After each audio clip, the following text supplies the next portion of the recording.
இன்னைக்கு பார்த்தீங்கன்னா May 13th Tuesday morning ஒரு 7:30 இருக்கும். ஸோ நம்ம வந்து வாக்கிங் கிளம்பிட்டோம்.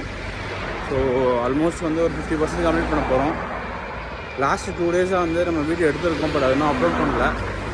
கொஞ்சம் வேலைகள்னால நம்ம வந்து அப்லோட் பண்ண முடியாமல் இருக்குது. ஸோ இந்த ஷார்ட்ஸ் நீங்கள் லைவ் பார்க்கறதுக்கு முன்னாடி அந்த 2 ஷார்ட்ஸ் ஃபஸ்ட்டு பார்ப்பீங்க. ஸோ நம்ம வெயிட் லாஸில் வந்து பார்த்திங்கன்னா நம்ம கொஞ்சம் சேலஞ்சஸ் எல்லாம் ஃபேஸ் பண்ணணும். நான் எப்படின்னா ஒரு 100 கிலோஸ்க்குள்ளே வரைக்கும் பார்த்திங்கன்னா கொஞ்சம் எவ்ரிடே சம் ப்ராக்ரஸோடு வந்துட்டேன். பட் அந்த 100 கிலோ டச் பண்ணி அதுக்கு கீழே போகும்போது கிட்டத்தட்ட நானும் ஒரு 2 வீக்ஸாக வந்து போராடிட்டு இருக்கேன். ஸோ 99, 98, 97 வருது.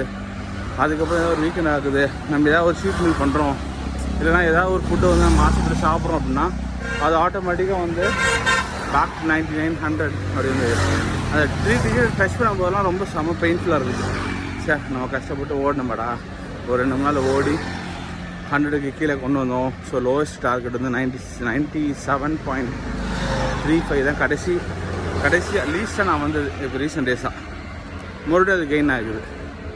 ஸோ அதனால் வந்து எப்படியும் இந்த வீக்கெண்டுக்குள்ளே 95 டச் பண்ணுவோங்கிறது சொல்லிகிட்டே இருக்கேன். பட் டச் பண்ண முடியுமான்னு தெரியல.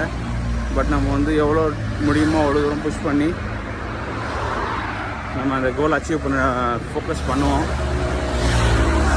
ஈவன் நீங்கள் வந்து டயட்டில் இருக்கீங்கன்னா ஈவன் ஸ்மால் கேண்டி இல்லைனா ஒரு குக்கி கூட உங்களை அது நீங்கள் பிகாஸ் ஒரு குக்கி நீங்கள் சாப்பிட்றதுனால வெயிட் லாஸ் பண்ண முடியாதுன்னு நான் சொல்லலை. அது என்ன பண்ணோன்னா உங்களோட கிரேவிங்ஸை வந்து ட்ரிகர் பண்ணி விட்டுரும். ஸோ நீங்கள் ஒரு பிஸ்கெட்டோட ஸ்டாப் பண்ண மாட்டீங்க. கண்டினியூ நீங்கள் செகண்ட் தேர்டுன்னு போகும்போது அது உங்களுக்கு ஆடட் கலரிஸாக மாறும். ஸோ அதுதான் நான் பண்ணுற மிஸ்டேக்கு. அது நம்ம சாப்பிடாமல் இருக்கிறதுக்கும் நம்மளுக்கு தப்பிச்சோம். சாப்பிட்டுட்டீங்க முடிஞ்சிச்சு, உங்களோட கோல் அச்சீவ் பண்ணுறதுக்கு டிலே ஆகும். ஸோ பார்த்துக்கோங்க கைஸ். நான் அந்த எக்ஸசைஸாக பரிசீலனை பண்ணிகிட்ருக்கேன். ஸோ அதை அவாய்ட் பண்ணணும். Stay focus, stay consistency. Bye guys.